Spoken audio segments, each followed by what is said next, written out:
Hi friends, இன்றைக்கி பார்க்க போகிறது ஈவினிங் விலாக் தான். 1 மந்த்தாக ஊரில் ஆள் இல்லை அப்படின்னாவே செடியெல்லாம் தண்ணி ஊற்றாமல் வாடி போயிடுச்சு. ஃபஸ்ட்டு ஒரு வீடியோ போட்டிருந்தோம், அதில் எவ்வளோ அழகாக இருந்துச்சு பார்த்துருப்பீங்க. செடி இப்போ தண்ணி ஊற்றாமல் எல்லாம் வேஸ்ட் ஆகிடுச்சு. இப்போ தான் வந்து கேரட்டு, முள்ளங்கி, கேப்சிகம், கத்திரிக்காய்ட்டு விதை போட்டிருக்கேன்.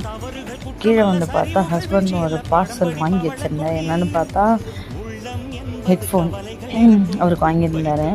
சரி நம்ம கடமையை செய்வோன்னு போய் காஃபி போட ஸ்டார்ட் பண்ணியாச்சு. ஹஸ்பண்டுக்கு சுக்கு காஃபி தான் கொடுப்பாங்க, கொஞ்சம் கோல்டு இருக்கிறதுனால. எனக்கு ஃபில்டர் காஃபி போட்டுட்டு பாப்பாவுக்கு வந்து பால் போட்டாச்சு. எடுத்துகிட்டு போய் ஹஸ்பண்ட்கிட்ட ஃபில்டர் காஃபியை கொடுத்துட்டு அவங்க ஒர்க் பண்ணிகிட்டு இருந்தாங்க. நான் காஃபி போட்டு எடுத்துக்கிட்டு இதுக்கிடையில் விளக்கு ஏற்றி சாமி கும்பிட்டாச்சு.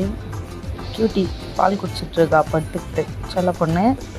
அப்படியே துணி கொஞ்சம் நிறையா இருந்துச்சு, சரி மடிச்சிடலாம் அப்படின்ட்டு மடிச்சுட்டு நைட்டு டின்னர் செய்ய ஸ்டார்ட் பண்ணியாச்சு. தக்காளி தொக்கும் சப்பாத்தியும் தான் நைட்டு டின்னருக்கு பண்ணியிருந்தேன்.